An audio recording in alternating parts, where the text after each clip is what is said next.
On my 17th birthday, I found out that my aunt is getting all rights to me. I mean, my parents are signing over all privileges, and I don't feel comfortable with that because this woman cannot be trusted. I think she wants to do something to me that I don't even want to speak about, and yes, it involves a lot of money. Guys, today's story is absolutely insane. I'm a female, I'm 18, and I have finally run for my life. Yep, I come from a broken family home that struggles to make ends meet. My sweet, sweet mother got to leave this mess behind 13 years ago. That's right, she had cancer, and it was, extremely painful for her as her body breathed its last breath. Her hand was in mine as I cried on for months after the episode. The only thing she left me was a gold pendant that she had of her mother, which had an engraving of a rose in the middle. Roses were her favorite. My dad, he used to work in construction but got fired because he was an alcoholic. He loved my mom.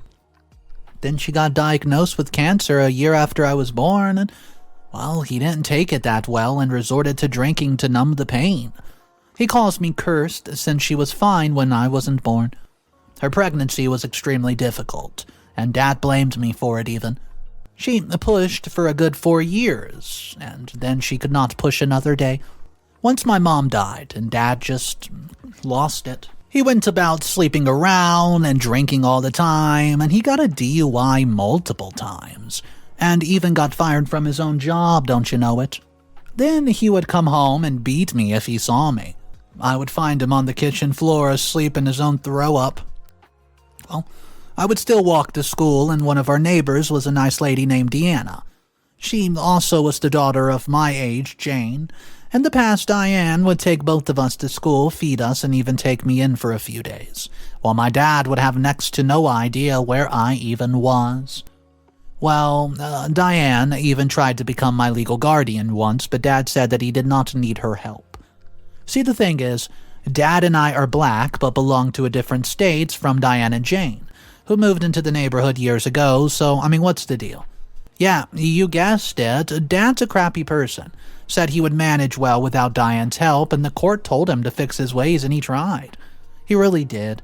But then his drunk butt shenanigans brought in his karma, which became my punishment too. Latasha, my stepmom, she's 37, came knocking at the door with a year-old baby in her arms. Yep, that was Dad's kid. Here's the funny part. Latasha also comes from the same state as Diane. Now, Dad doesn't like her for the same reasons, but he has a kid with her, Jaden, who's now 13 years of age and my half-brother.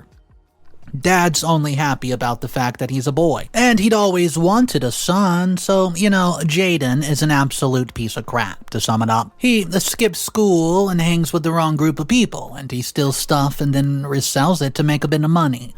He also hangs out with the dudes to get you, drugs.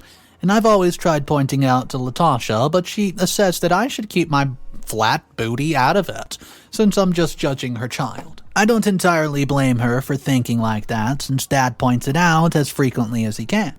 Latasha always claps back at him, but stays with him because she can't afford a divorce. Now, she's a messed up woman, no doubt, but I'm at my limit, honestly. Latasha makes me clean around the house and does that laundry, the dishes, and everything, and I cook most of the time. I do all this because she works at a restaurant most of the day and she does the cooking and cleaning there. So some days she takes me with her to get an extra bit of cash. Cash that I never get my hands on because it goes straight to her pockets. Jeremy is Dad's very close friend from work. See, he was the dude who spoke some sense into Dad when Diane tried to take me in, and he was the one who helped Dad get into rehab and change his ways. He's been really kind to us, and he's given us a chunk of his wage to run the household. He says he owes us because Dad paid for his father's hospital bills with all the money that he had when Jeremy's own family refused to chip in. Jeremy's divorced and has no kids of his own. He's nice to me, but that's about it. Scarlett is my dad's sister, see. She's the root cause of most things wrong in our household, and she's financially better off compared to us. Though, She lives not too far from us, and it's not that she can't afford to. Oh no, she just simply chooses not to because she, quote, loves her brother and doesn't want to leave him behind. I mean, honestly, guys, I call BS on this cause because whatever she does is always for herself and never for anyone else. Talk of sibling bonds. I mean, here's an example of the, quote, care and love that she has for her bro. When my mom was struggling to pay for her chemotherapy and was about to get canceled of her next cycle, Scarlett said that Dad was already wasting every penny that he had put in till then, and that he should just stop investing in a lost cause. Had she really cared about her own brother, she would have offered to pay for my mom's treatment, because she knew how much my dad loved her. But hey, she was willing to kill two birds with one stone, She disliked my mom for the very reason that she was important to Dad. So not only was she going to get rid of Mom sooner, but she also distanced Dad from her and caused a relationship clash. Well, the vile, vile woman that she is, she, with her plastic face full of fillers and Botox, has an insecurity that's obvious to anyone who meets her for the very first time. She would shower you and ridicule you with disrespect and just expect you to glorify her appearance and her finances and agree with all her ridiculous opinions. She would shame you for your human looks and your body, then express offense against the people who were commenting on big girls like her. She calls me multiple things, laughs about my skinny body, and then calls me ugly and any moment she gets to. Says that I sleep around and make money from it, and she contradicts herself when she says that I get paid for my pretty face. I mean, come on. Money must come easy to me because I readily offer my body. Ew. And the general public just prefers my type of face and body. That weird way to call me pretty, but I'm used to it. Latasha is a bitter woman, but she's able to disagree with Scarlett, and I guess she hates Scarlett more than she hates me. So she tells me not to listen to Scarlett when she tries to demolish my self-esteem. What a play of emotion that must cause me, right? I mean, who to believe? Who to rely on? I've learned to ignore the mental turmoil my brain causes me with questions of overthinking. Now here's why I ran away. After the initial decision to keep me, Dad had gotten into rehab with Jeremy's help, and he was doing well. But after a few months go by and Latasha came with Jaden, Dad never wanted to marry her, but he decided to own up to his mistakes and do something about it. So he allowed them to move in and then married her in court. He was working in construction again, while Latasha just stayed at home with Jaden and me. Jeremy used to help with the finances until Jaden started school and Latasha could work. I was in school and need of support. And my only help was Diane and sometimes Jeremy. See, Jane became my best and only friend, and she's the only one I ever have vented to. When Latasha started working, I was expected to look after the house, and I did. Then I was expected to accompany her at work, but Scarlett saw us struggling to manage, and even that was a bit too much for her. She was afraid we would probably thrive, so she starts visiting Dad more and she would bring drinks with her. She knew Dad has been to rehab. She knew that he was shunning alcohol, but she was adamant to have him back to that road of disaster. Finally, after just a few years of sobriety, Dad was back in. He would drink with Scarlett. He would drink alone. He would drink at work. He would drink at the bars. He would drink on the road. And he was back at it. He was fired again. Why? Because he drank some more. Scarlett would sell him a beer for less, and he soon became the waste that he once was. He'd come home and beat Latasha and me, while Jaden would skip to the chance of her own tune by not being home right at the time. Latasha endured it because Jeremy was now paying us more since Dad lost his job, and also because she didn't have the time or money to deal with the divorce or look for a separate household even, so we would ignore Father like bad weather and move on with our day. Scarlett would visit and only tell him how unimportant and disrespected he was in our household, and he would agree with her and then beat us for it. We would take our bruised faces and bodies to work and school, and people would only look at us differently, but they didn't bother to ask many questions. Our family has no positive traditions at all, and we don't celebrate anything. Mainly because we usually have nothing to be happy about, but also because Scarlett says it's a waste of time and money. She, however, forgets about that when it's her birthday or anniversary or whatever. So last year, on my 17th birthday, Scarlett was, incidentally paying us a visit. She commented on how I'd grown quite a bit and was still skinny and ugly with my long, lifeless hair. She calls them lifeless because, they're straight and silky, unlike her natural curly browns. Anyways, so she suggested I get a haircut, and that would be the first thing that she would do to me once I moved in with her. I stood there shocked as my face showed obvious questions. Well, she chuckled and said that I would soon pack my little bags and be on the way to her house with her. She said that my father had no business keeping young burdens like me on his shoulder anymore. Well, I was thankless, a waste of life that he did not need. He has a son and he's sufficient, and Dad already has Latasha for the female shame that he has to endure as a man. Female shame? I only looked over at Dad and he, with his red swollen eyes, gave me a shrug. Scarlett said I should be thankful to her for bringing some worth to my dad under my name. She told me that she decided to take me in and pay my father for the damages I caused him while he raised me. That was her messed up way of saying that she bought me from him. My mind started buzzing, and the words just started spinning. I lost consciousness, and then I woke up in my bed, and Latasha came to me in the next morning and said that Scarlett thinks I'm diseased and doesn't want to take me in. They didn't have the money to take me to the hospital, so they skipped it. I went and told Jane about it, and Diane took me to the hospital. Turns out I was anemic, but, that was all. My mom had blood cancer, so I was concerned, and I had told Jane about the selling bit, though. That was still something I was too far ashamed to admit. Scarlett came a week later in a hurry. She spoke to Latasha and told her to deny any information about her if anybody would ask. Father was asleep and clearly drunk, so she didn't meet with him. Well, guys, I hid. That's right, I hid, and did not show up in front of her since I was too scared of being taken alone. She went missing for a whole year until she decided to come back, and when she came back, I would just come home from school, trying to reschedule my finals and work side by side. And this year I started working as a waitress in the evening at the same restaurant as Latasha.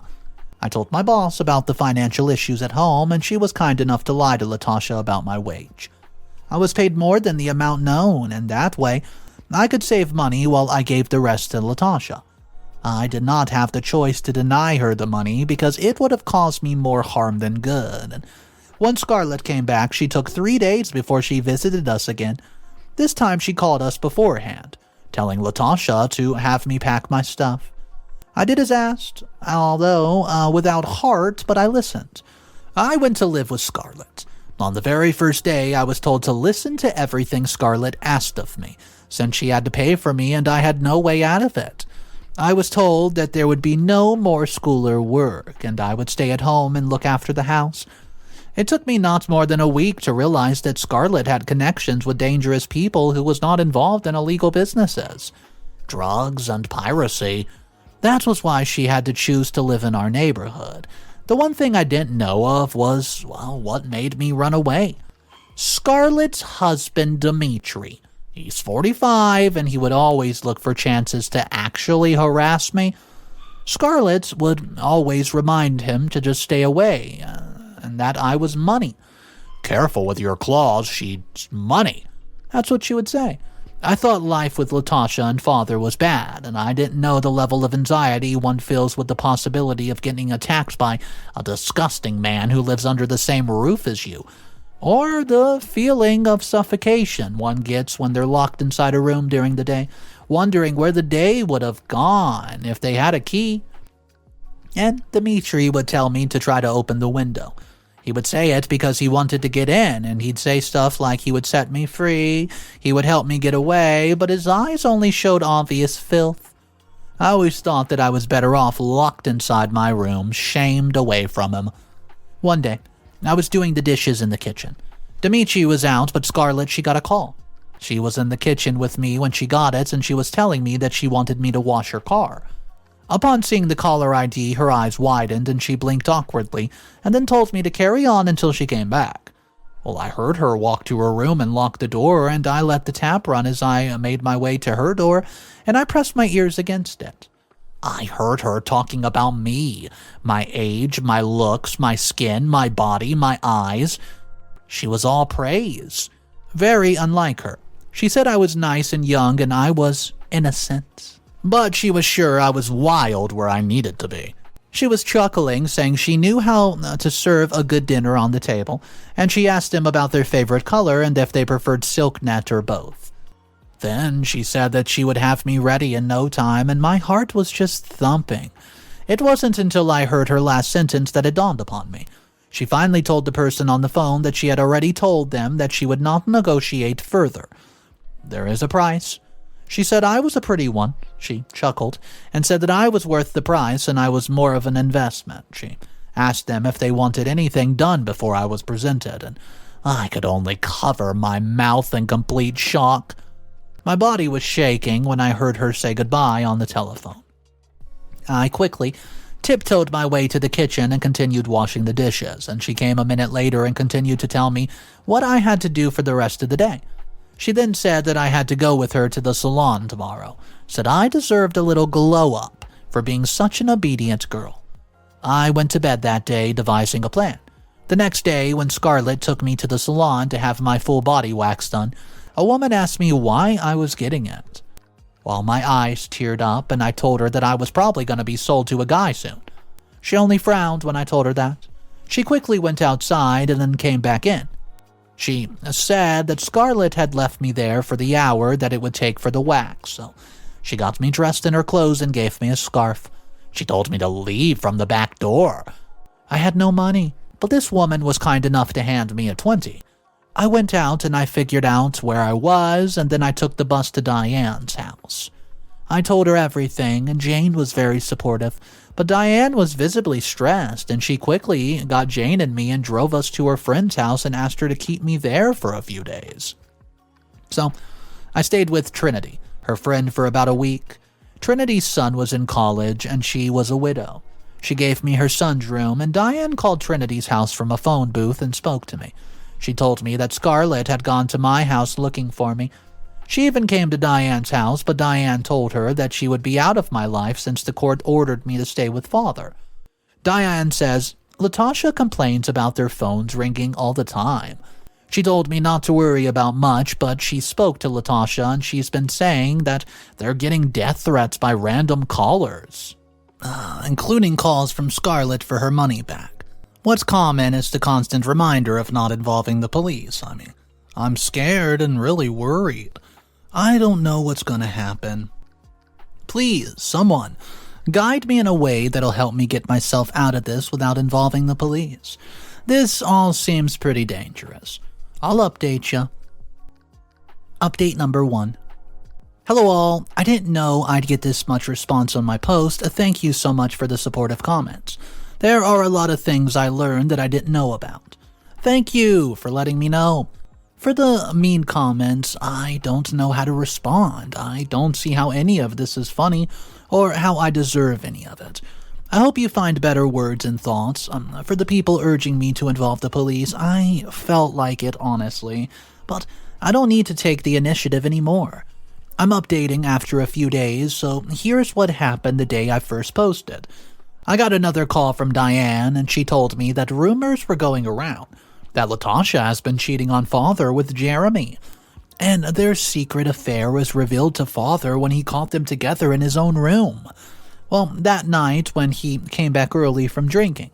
He'd been trying to avoid drinking since Scarlett had told him to find me, and Dad immediately attacked Jeremy. Well, he tried to defend himself, but soon he fought back, and Jaden was out at the house as usual and walked in on Dad beating Latasha and Jeremy and hitting him back. Jaden called the police, and they took both Jeremy and my dad with them. They did a little bit of questioning and searched around the house, and they know I'm missing. They know that Dad hid the information from the police, and so did Latasha. They interrogated Diane, and she was far too scared to tell them the truth. She wanted to ask me about it first, so she told them she didn't know where I was. She called me from the booth to ask me if I was okay with her talking to the police about it. Keeping y'all's comments in mind, I decided that the majority wanted me to involve the police, so I told her to tell them whatever she knew. They probably interrogated her while I'm typing this here even right now. I hope this helps, guys. I feel really scared because I don't want to be caught and thrown back into that life. Trinity says that there's nothing to worry about, that the police will surely help me.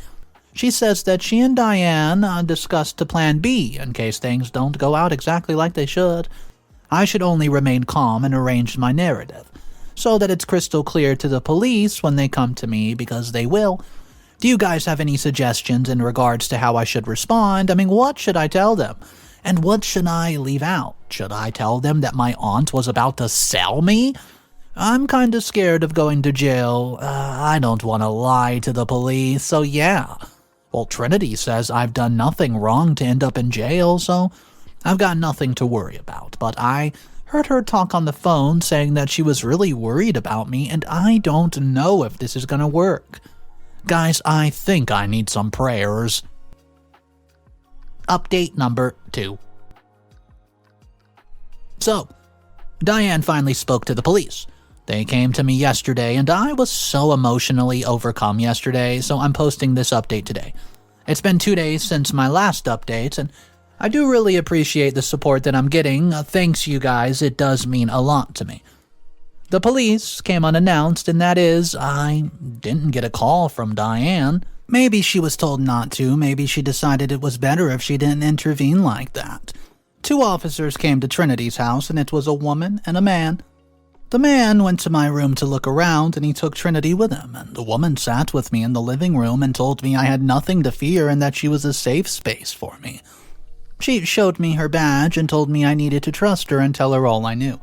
So, I did. I told her from the get-go how my mom died, and what my dad did, and what Latasha did, and what Scarlett and Dimitri did, and all of this was something I had rehearsed in my mind over and over. But my nerves got the best of me, and my hand started shaking while my emotions just piled up in my throat, making it difficult to speak. I mean, I was overcome. And the officer put her hand on mine, and she asked me to breathe, and then patted my hand, telling me I had nothing to fear anymore and that I was in safe hands. Well, I did feel a bit better, to be honest, and I took a moment, and then I continued. I told her about my dad's behavior and his habits, as well as about Latasha, Jeremy, and Jaden. She nodded at most of what she heard, and then she asked me about Scarlett, her mannerisms, and any extra info I had on her. When I told her all I knew, she asked me if there was anything I needed from Dad's house, and I mentioned the gold pendant my mother gave me. The officer smiled and said she would bring it. She told me that they had more to find out and I would be updated. She also told me my location would be kept hidden and that I'd be relocated to a shelter where I would get work, and I'd have a job in the evening and complete high school in the morning. I was so grateful, but I asked for some time before I left Trinity's house. I spoke to Diane, and she told me it was okay, and now I've decided to accept the offer. I mean, what do you guys think I should do? I feel like I should trust the police, right? I mean, it's not like I've made many other friends that can help me. Update number 3. Hey guys, sorry for the last update. This one is late, I know it. So the police did not know that I was journaling all the stuff on here, and they had a look at all that I posted, and said it was okay as long as I didn't give out too much details and names. With that, they asked me to skip posting for some time, and I've been reading all the comments you guys kept commenting and were getting worried about me. So I asked if I could post an update, and this one's been discussed with the police. The thing is, after my statement, the police went straight to Scarlett's house as expected, and she basically had run away. They tried to track her down, but they couldn't really find her. They did a cheap search around her house and found out that she's been involved in smuggling drugs and human trafficking. She'd been getting girls to escort and blackmailed them, and they found all sorts of dirt on her. So she's in messy crap right now. The haste and mess showed that it was recent and they haven't gone too far. There were a lot of things left open, but she'd lock her house and escape from the window. No one in the neighborhood knew where she was, and no one saw her exiting the house, and Dimitri was also nowhere to be found. Well, my dad. He's in police custody for interrogations, and Latasha has been warned a couple of times not to run away.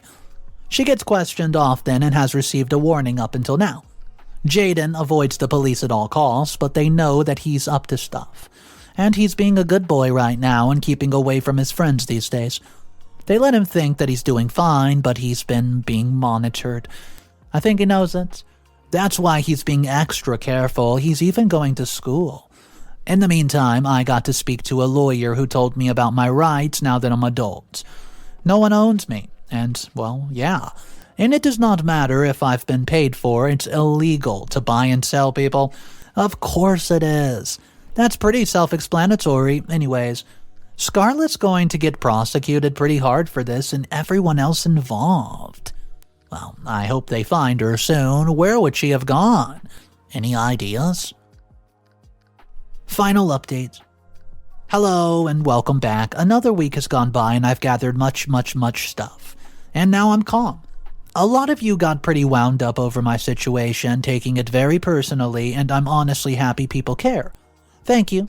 So here's the update. They found Scarlett at the border.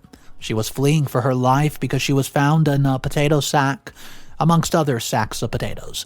Funny bit, she was the largest sack in there and the only one breathing. Anyways, so she's getting a lifetime in jail because there's too much evidence against her to plead not guilty, and I'm just relieved about it. The police have also found leads to other involvements in the business, and they're searching for them. Dad's getting jail time for domestic abuse and being an accomplice in human trafficking. Latasha's getting jail time for being an accessory to Scarlett's crime. She'd also ended up giving more than half of whatever she and I made when we worked at Jeremy's, who was blackmailing her for sleeping with him once. He kept himself around and visited us often, and would often try to blackmail her further, so she cheated on Dad with him but had to literally pay for it.